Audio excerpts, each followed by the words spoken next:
Assalamualaikum warahmatullahi wabarakatuh.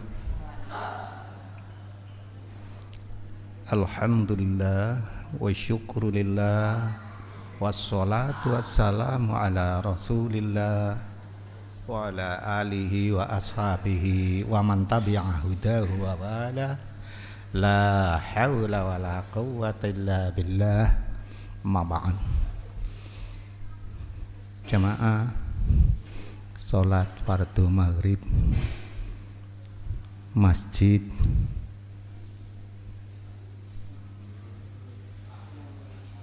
Nurul Islam dan jamaah kajian Islam, mudah-mudahan kita jangan sampai hati kita kena penyakit bosan.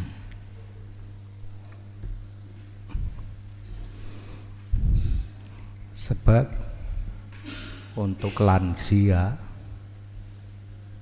kenikmatannya sudah banyak dikurangi. Minum ya sudah tidak begitu nikmat. Makan juga, naik kendaraan ya. Maka kalau kita bosan itu sangat keliru, karena banyak yang dulu ketika masih kuat bukan untuk hal-hal yang bermanfaat. Nabi sampai mengingatkan, i'malu dinakum fa innallaha la yamullu alaikum hatta tamullu. Beramallah, amalkanlah agama kamu, sesungguhnya Allah itu tidak pernah bosan. Kalau Allah itu bosan, ada sebabnya, yaitu kamu bosan beramal. Nah, ini kan kelihatannya hati kita diingatkan, sebab manusia itu diberi karakter bosan. Ada seorang intelektual Islam namanya Dr. Ahmad Amin. Dia mengatakan tentang kebosanan manusia. Khuliqal insanu malula. Manusia itu dicipta diberi rasa bosan. Ini stamarrohun nikmatu malula. Diberi kenikmatan terus menerus ya bosan. Wa ini stamarrohus syarru malula. Apalagi kalau diberi terus menerus yang tidak menyenangkan, itu juga bosan. Kita disuruh makan lauknya yang enak sekali, tapi tiap hari Pak, bosan. Sekarang orang banyak aneh-aneh. Dulu yang namanya roti Pak, itu wah halal, khayalan banget orang kita. Sekarang roti membosankan. Ada orang tertipu Pak, karena merasa tidak cocok antara lahir dengan batin. Ya cuma sindiran Pak. Disuguh roti dengan kaleng, roti Roma Pak. Setelah dibuka isinya rengginang Pak. Setelah rengginangnya dimakan, tertipu lagi, Pak. Kok bukan rengginang, ketan. Rengginang dari oyek. Jadi, tapi sekarang yang namanya sindiran itu sudah masuk kanan, keluar kiri, masuk kiri, keluar kanan, masuk depan, keluar belakang. Itu sekarang kayak gitu, Pak.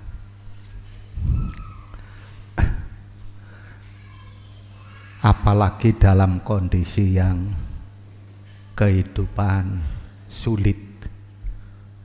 Barangkali ibu-ibu sangat hafal kalau BBM naik gitu. Itu baru ada beritanya, barang-barang naik, terus setelah betulan naik lagi. Tadi malam jam 14:30 itu BBM naik. Ini bagi yang punya motor mesti kerasa, Pak. Pertalite sekarang 10.000 apa ya? 10.000.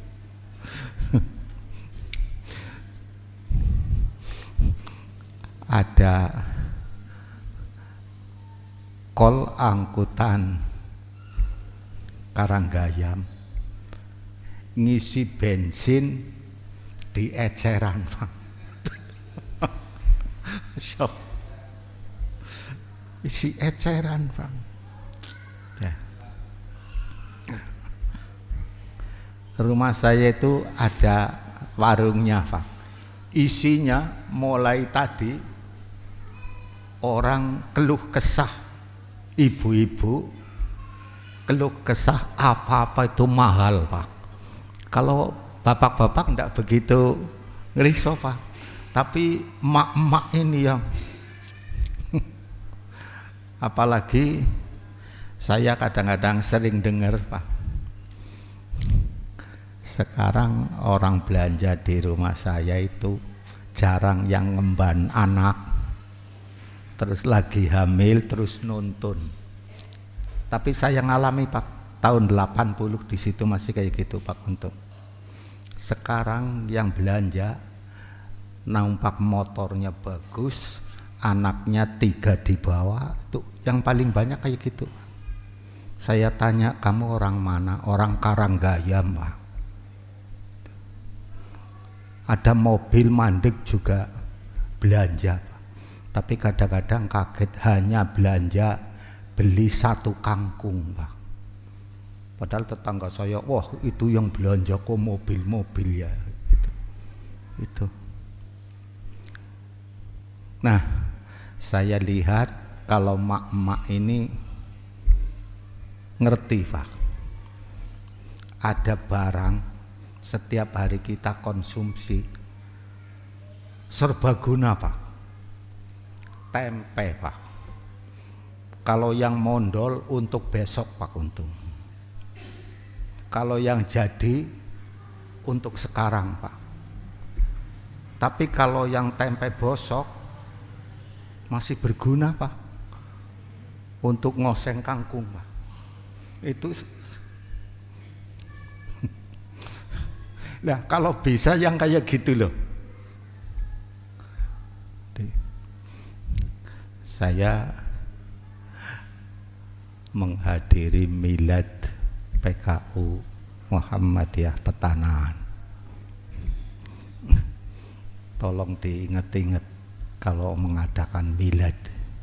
Milad itu untuk amal usaha, Pak, bukan untuk memperingati orang di Muhammadiyah. Itu gara-gara kurang musyawarah, ada efek yang kurang baik.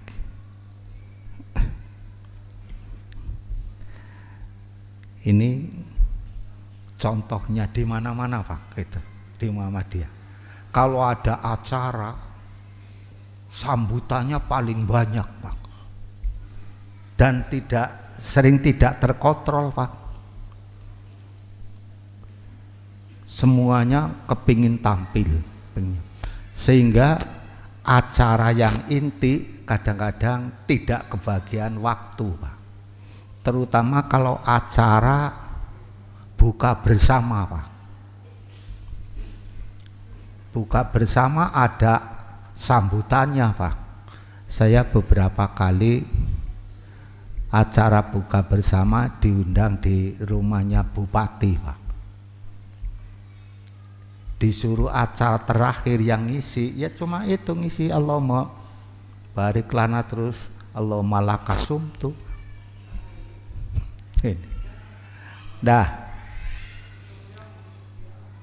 Kemarin di Tetanan itu kurang musyawarahnya, sambutan paling panjang itu dibawakan oleh Direktur Rumah Sakit PKU, Dr. Andika. Menyampaikannya diawali bahwa PKU Muhammadiyah Petanan itu usianya 15 tahun. Padahal ada undangan pensiunan ibu perawat di situ, itu ikut hadir, Pak. Nah, saya dengar kasak-kusuk, merasa tidak dihargai. Memang kayak gitu, Pak, kondisinya di Muhammadiyah. Kalau yang sudah masuk ke dalamnya kayak gitu, Pak. Buka-bukaan lah kayak gitu. Itu. Nah, saya ketika kebagian ngisi tausiah, Pak, saya cuma ngomong, tausiah ini mohon dimaknai. Biasanya orang tausiah atau wasiat itu baru akan diamalkan kalau orangnya yang wasiat sudah mati, Pak. Ini wasiat kayak gitu. Nah, tausiah saya waktu itu saya mulai untuk jangan sampai ada hal-hal yang merasa tidak dihormati. Kejadian di Daulah Bani Abbasiyah dulu kan ada khalifah, Pak, dan ada ahli bahasa namanya Abu Nawas, Pak. Itu bukan tokoh agama, Pak. Itu adalah sastrawan, Pak. Ketika dipegang oleh Harun ar-Rasyid itu makmur banget, Pak. Nah, ketika Harun ar-Rasyid menanyakan kepada orang-orang karena makmur, mestinya harapannya itu tekun ibadah, Pak. Nah, tanya kepada orang yang sudah lansia.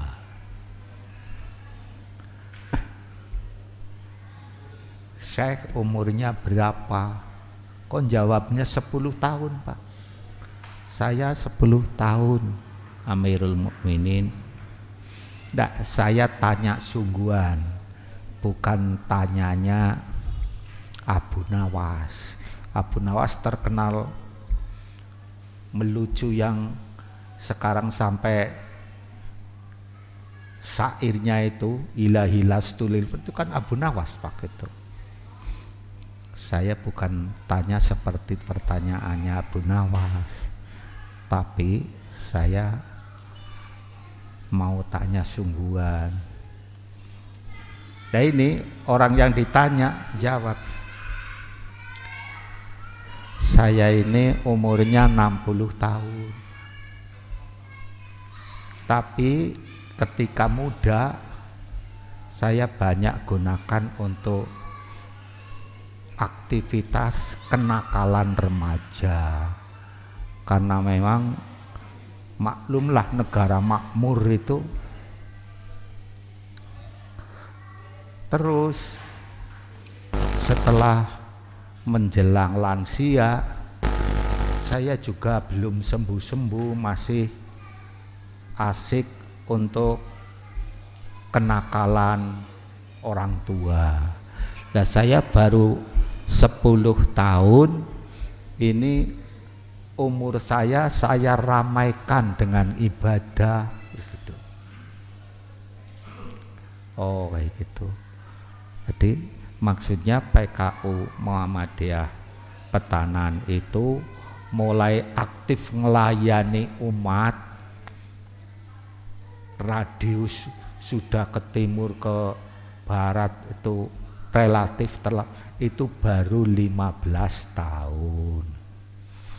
Tapi namanya orang kecewa agak sulit, Pak.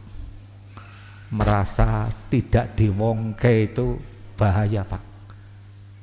Nah, kemudian saya akan memberikan tausiah yang sifatnya enteng-entengan gitu. Ada seorang pimpinan pusat Muhammadiyah yang ditulis anekdotnya, Pak. Cerita humor, Pak. Tapi humor bukan untuk yang nyimpang dari tuntunan. Humor justru diniatkan untuk orang menerima dakwah. Tapi tidak berat, Pak, rasanya. Sebetulnya Quran kan kayak gitu, Pak. Di surat Al-Baqarah ayat 183 itu yang tentang puasa, yuridullahu bikumul yusra wala yuridu bikumul usra. Allah itu menghendaki kamu kemudahan dan tidak menghendaki kamu kesulitan. Surat yang menerangkan tentang kesulitan itu diapit oleh dua kemudahan itu sering kita baca, Pak. Alam nashrah. Kan ada ayat yang fa inna ma'al usri yusron, inna ma'al usri yusra. Hanya ada satu ayat itu, Pak, yang usri itu diapit oleh dua yusron. Makanya ketika bapaknya Hamka, Abdul Karim Amrullah, itu karena simpati dengan Muhammadiyah yang dikembangkan di Jawa, ini di Sumatera Barat, Pak, itu diminta kebijakannya supaya ia ngirimkan keluarganya untuk ikut nimba cara-cara dakwah di Jawa. Lah, Hamka itu punya adik, Pak. Anaknya Abdul Karim Amrullah, anak Hamka kan Haji Abdul Malik Karim, itu anaknya. Lah ini adiknya Hamka itu Fatimah, Pak, namanya. Punya suami. Nah, suaminya inilah yang akan dikirim ke Jawa, ditempatkan di Tegal, Pak, Pekalongan, Pak. Tapi istrinya sedang hamil tua, Pak, ceritanya. Sehingga se-Sumatera Barat itu dicari gadis yang bernama Fatimah, Pak. Ketemulah seorang gadis namanya Fatimah, dinikahkan dengan menantunya, Pak. masih pengantin baru, istrinya lagi hamil, ditinggal Pak di Pekalongan. Begitu. Di sana tekun sampai sekarang. Pekalongan itu paling ramai Pak Muhammadiyah itu gara-gara. Lah ini setelah Fatimah istrinya yang pertama melahirkan, dikirim Pak ke Pekalongan, sehingga suaminya repot sibuk ngurusi. Itulah sehingga dia mengeluh, jangan ada atau banyak pimpinan Muhammadiyah di Jawa ini yang double istri Pak, sibuk ngurusi. Dan itu yang betul Pak, bukan istrinya, anaknya ditelantarkan, ditinggali itu. Sekarang ada Pak kelompok dakwah yang kayak gitu, jamaah tablik, kalau sebulan itu keluar rumah seminggu Pak, sampai anggota jamaah saya di Masjid Kulon Pasar Karanganyar ikut itu Pak, tapi bukan orang kaya Pak, istrinya minta cerai Pak, sehingga sampai sekarang kalau ada JT tadinya di Karanganyar masjid saya pertama kali, silahkan kamu makmurkan masjid ini, sekarang saya larang Pak karena ada kayak gitunya. Ya inilah. Kemudian pada waktu saya ngisi tausiah di sana, didekati oleh protokolnya, Pak, waktunya tinggal sedikit,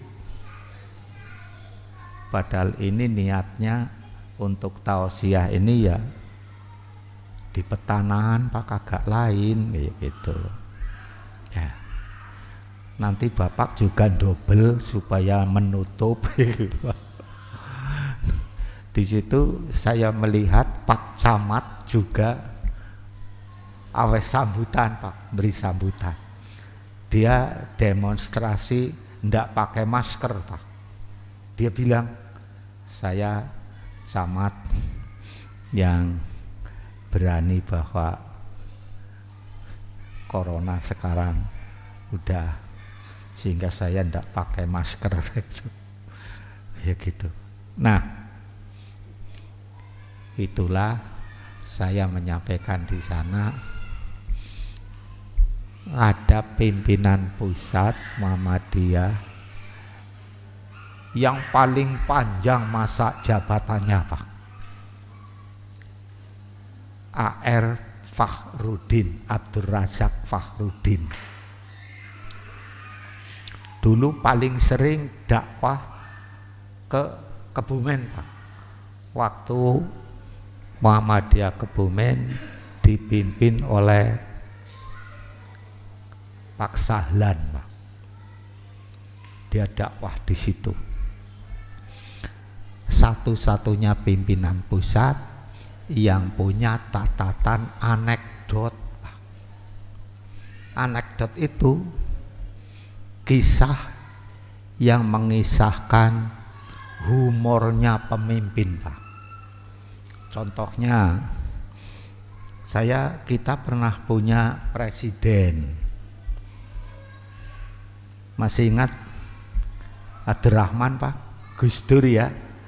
Dia punya anekdot Pak, bahwa polisi yang paling jujur di Indonesia itu Jenderal Hugeng Pak. Kemudian polisi yang paling jujur kedua itu polisi tidur Pak. Dan semuanya ngakui Pak, itu memang polisi tidur jujur lah gitu. Kecuali kalau polisi ini sudah tidak tidur lagi ya udah. Jadi anekdot yang bijaknya Pak A.R. Fakhruddin itu yang nulis anak lelakinya yang tertua, yaitu Dr. Andes siapa Pak? Anaknya Pak A.R. yang M.Hum itulah ya, Ahmad Sukriyanto. Dia yang rajin ngumpulkan kisah dakwahnya Pak A.R. dengan model humor, Pak. Kalau dibaca itu memang membuat orang ketawa, Pak. Tapi ada nilai uswahnya, Pak. Dan Pak Ahmad Sukriyanto itu masih mengharap orang-orang yang pernah bersama Pak A.R. yang punya kesan-kesan anekdot, Pak. Catatan-catatan humor. Di antara catatan yang humor itu humor nomor 6 di halaman 10, Pak. Di buku itu ada, Pak. Itu dulu Pak A.R. itu dapat tugas tahun 1965 jadi anggota PHI, Pembimbing Haji Indonesia, Pak. Tahun 65 orang naik haji itu masih pakai kapal laut, Pak. Belum pakai. Nah, Pak A.R. berangkat dari Tanjung Perak, Pak. Karena di perjalanan itu akan lama, maka Pak A.R. punya rencana, diantaranya sholat berjamaah di musola kapal. Betul, dilaksanakan. Baru 3 hari, Pak, itu Pak A.R. didekati oleh ABK kapal, anak buah kapal, minta tolong supaya dijaga kebersihan, Pak. Pak A.R. menyanggupi, insya Allah. Pada hari keempat selesai sholat subuh itu ada kultum. Kultumnya itu temanya an-nadzafatu minal iman. Nah, jadi kenapa kalau at-thaharatu kok tidak ada minal imannya? Kok kalau an-nadzafatu minal iman? Ada yang tanya begitu. Sebab kalau an-nadzafatu itu umum, itu bersih lahiriah, tempat, pakaian, badan, alat-alat rumah, itu an-nadzafatu. Tapi kalau toharoh itu untuk ibadah, Pak. Sehingga tidak perlu minal iman, karena ibadah itu mesti dengan iman, kayak gitu. Jadi toharoh itu. Nah, saya baru maca, Pak, itu Pak, nanti ditengok Hisnul Muslim, doa-doa. Kok kalau orang merasa malam hari itu tergoda setan, Pak, diantaranya itu maca ta'awudz. Kok yang nomor 3 itu membaca adzan, Pak. Padahal adzan kan untuk manggil orang ibadah, ini untuk mengusir godaan setan, tapi dibaca, bukan dikumandangkan, Pak. Saya baru baca belum lama, Pak, untung. Ada cara orang menjaga diri dengan doa kalau malam-malam merasa diganggu setan, Pak. Mau tahajud saja godaannya macam-macam. Ya longkrah, ya itu wong itu sunat saja kayak gitu, macam-macam Pak godanya. Nah ini si Pak AR membuka tanya jawab terus usulan-usulan. Setelah ada yang ngacung usul, saya usul, Ustadz, ini orang calon jemaah haji Pak, supaya di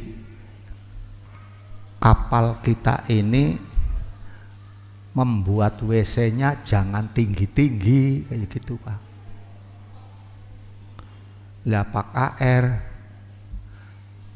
merasa tersenyum-senyum kecut karena jadi tahu siapa yang sering membuat kotor wastafel itu Pak, yang diusulkan oleh tukang sapu itu. Jadi itu kan terus sudah ketemu Pak AR sopan Pak cara memberikan jawabannya. Jadi oh iya itu saya insya Allah akan didatangi setelah pulang kultum ke kamarnya Pak, dikasih tahu itu orang desa Pak, dikasih tahu itu wastafel itu bukan untuk buang hajat. Pak AR tahu itu tukang petugas kebersihannya ABK itu mesti gara-gara orang itu kayak gitu Pak. Tapi bukan langsung Pak AR membuat malu orang itu didatangi. Itu untuk cuci muka dan cuci tangan, bukan untuk WC. Loh, WC-nya sih di mana Ustadz? Oh nanti saya tunjukkan. Loh saya bingung sekali, sudah 3 hari mau buang hajat ndak. Nanti siap-siap saya temani kamu, saya tunjukkan WC-nya. Jadi orang ini itu mencari WC itu ndak ketemu Pak, WC di kapal. Itu pada waktu saya naik kapal terbang ke sana Pak, itu saya paling bingung nyari WC di kapal terbang Pak. Jadi saya tanya-tanya kepada yang pasti orang berpakaian pilot Pak. Saya tanya, Anda pilot di pesawat ini? Iya. Loh, saya tambah takut sakit. Wah, ke pilot kok metu? Kok siapa Pak yang itu kopilot kan ada Pak. Ini kalau sudah disetel kayak gini di bujur timur sini itu sudah lurus saja itu dalam waktu sekian itu. Kayak gue ya. Jadi Bapak apa tahu WC di sini itu tuh. Lewong WC itunya itu bagusnya sama Pak dengan kamar tidur. Jadi kan ya bayangkan orang itu Pak yang 3 hari nyari WC tidak ketemu, kotorannya dimasukkan ke wastafel Pak gitu loh. Coba saya kemarin ceritakan ini anekdot ini kepada teman-teman yang pembimbing haji Pak. Ini Pak AR ini pimpinan loh Pak, ndak mau malu-malukan itu Pak. Ya. Kemarin keponakan saya pulang haji, teman saya Pak Puji juga pulang haji, suami istri, Dokter Monte juga pulang haji, suami istri. Itu sangat memerlukan pembimbing haji Pak, sebab apa-apa banyak yang robah Pak. Itu Mekah, masjid Mekah itu pintunya itu banyak banget Pak, tapi hanya satu yang dibuka oleh polisi syariah, Pak. Dan itu ganti-ganti, Pak. Dan tidak boleh masuk kalau tidak pakai ihram, Pak. Sehingga kalau orang itu sulit, itu nyari yang gampang. Ya pakaian ihram, tapi dalamnya tidak memenuhi syarat, ya pakai kaos kutang, ya pakai kayak gitu. Sudah sulit dicari, kalau ketemu tidak pakai ihram, itu yang kemarin ini, Pak. Padahal Arab Saudi hanya ngundang jemaah haji 3 juta, Pak. Biasanya 5 juta, Pak, itu.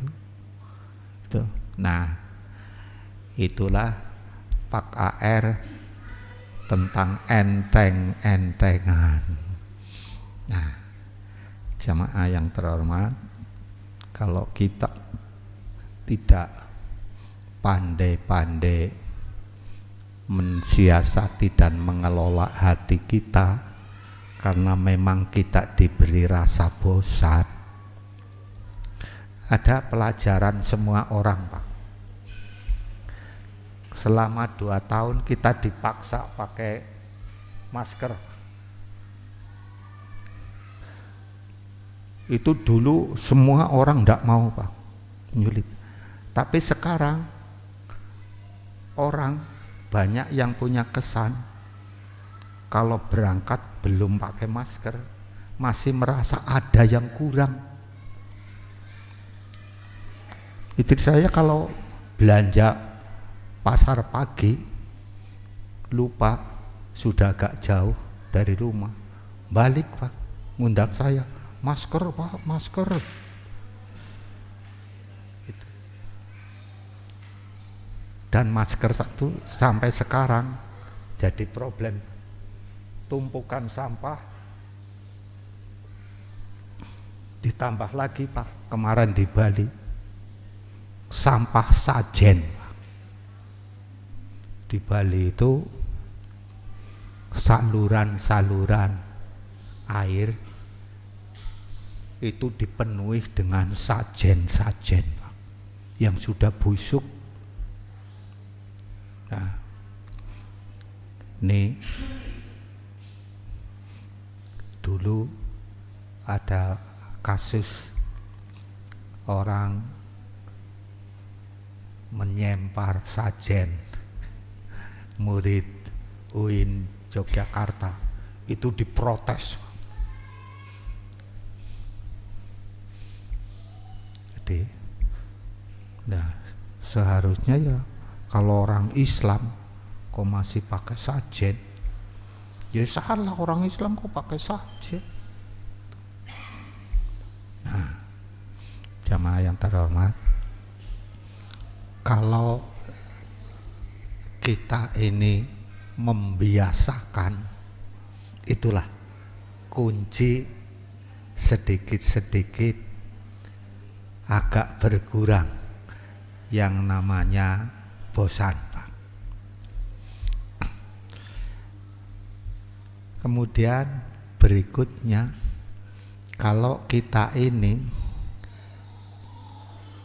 punya kemampuan,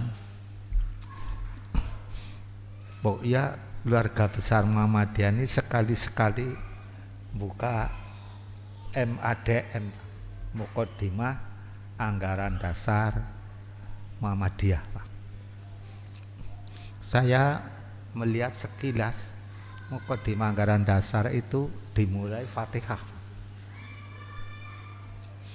terus ikrar raditu billahi robba, dengan Islam itu ridho. Terus setelah itu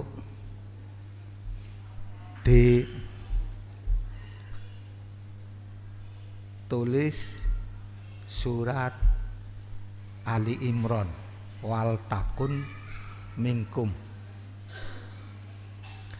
Terus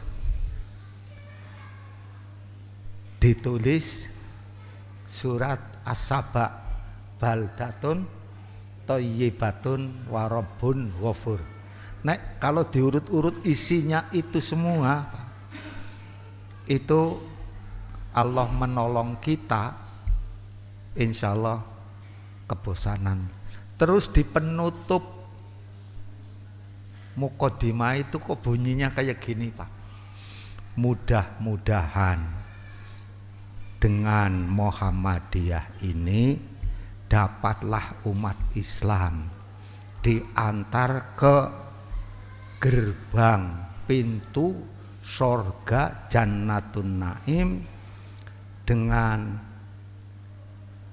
rahmat Allah yang Maha Rahman dan Rahim. Penutupnya kayak gitu. Kalau orang yang pinter, kok ndak berani nyatakan kalau dengan Muhammadiyah ini masuk surga? Ndak Pak. Hanya mudah-mudahan itu. Kan enteng banget itu.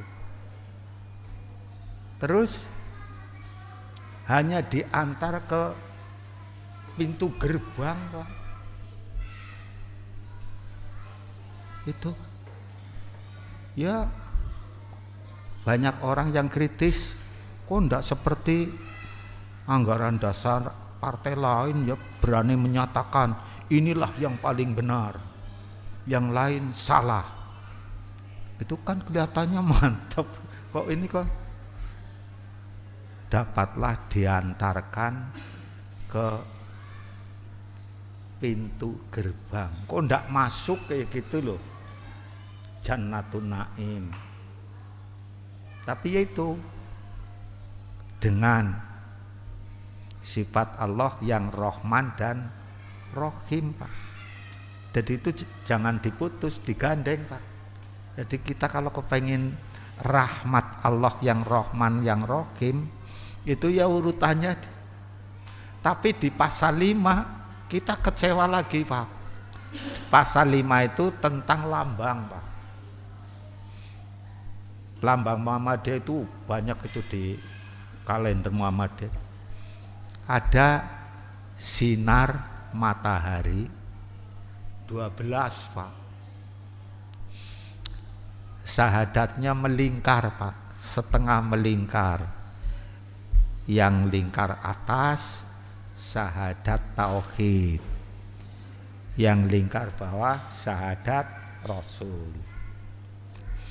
Itu kalau yang namanya syahadat itu dibaca itu kauliyah Pak.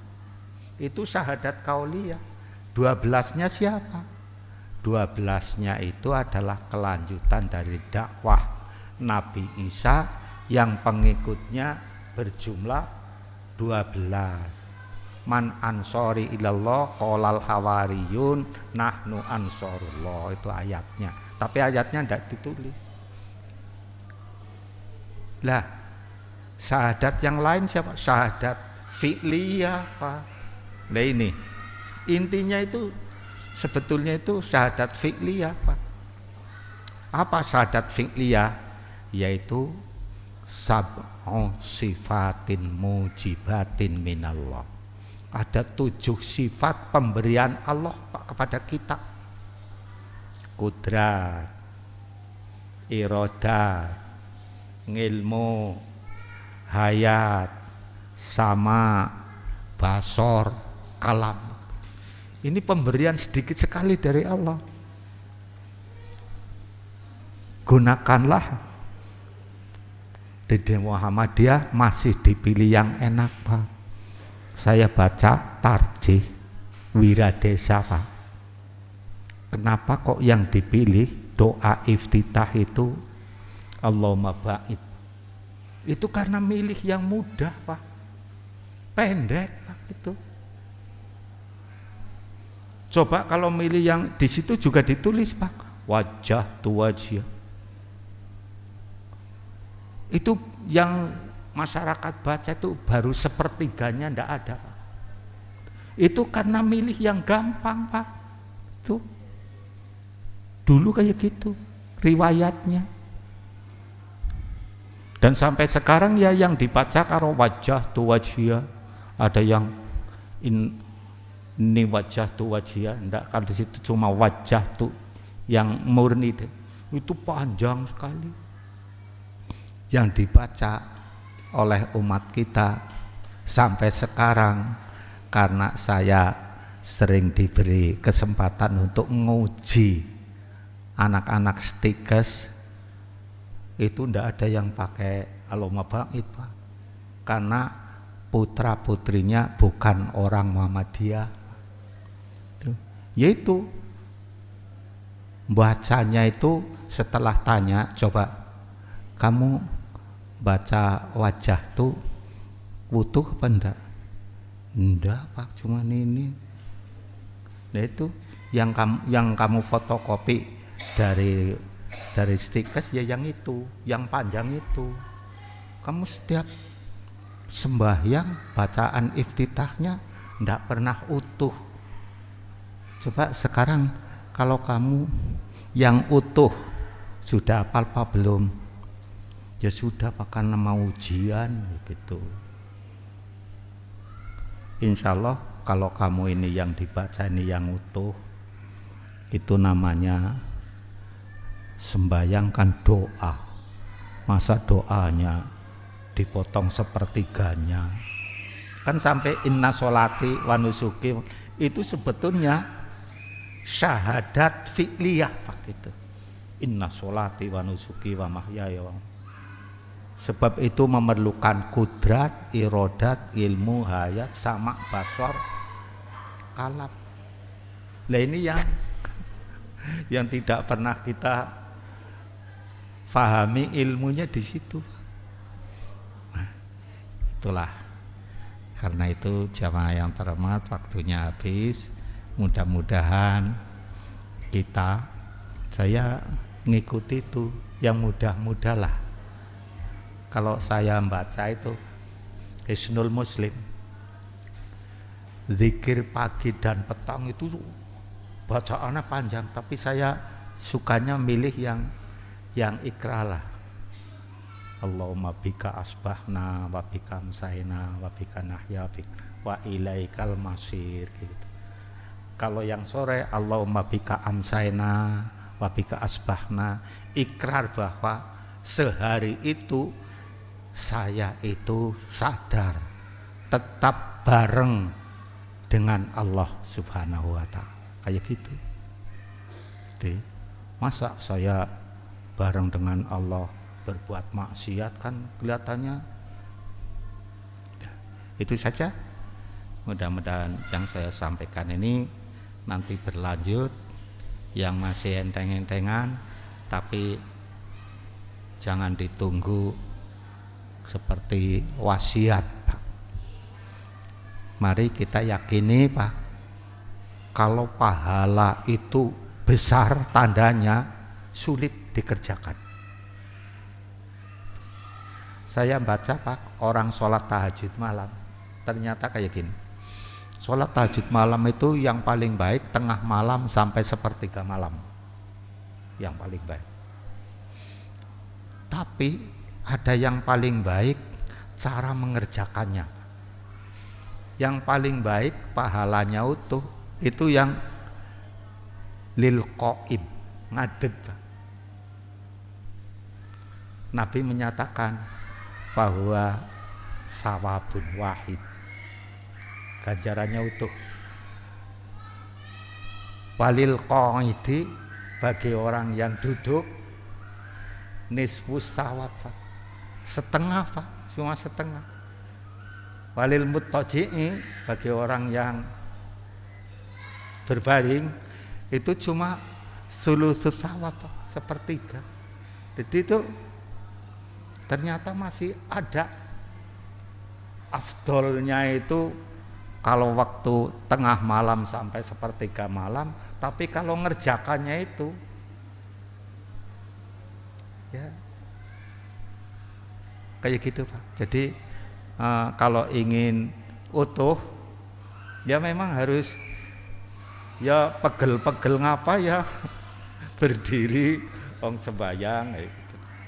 Itu mudah-mudahan bermanfaat. Kekurangannya mohon dimaafkan. Assalamualaikum warahmatullahi wabarakatuh. Enggak, Pak.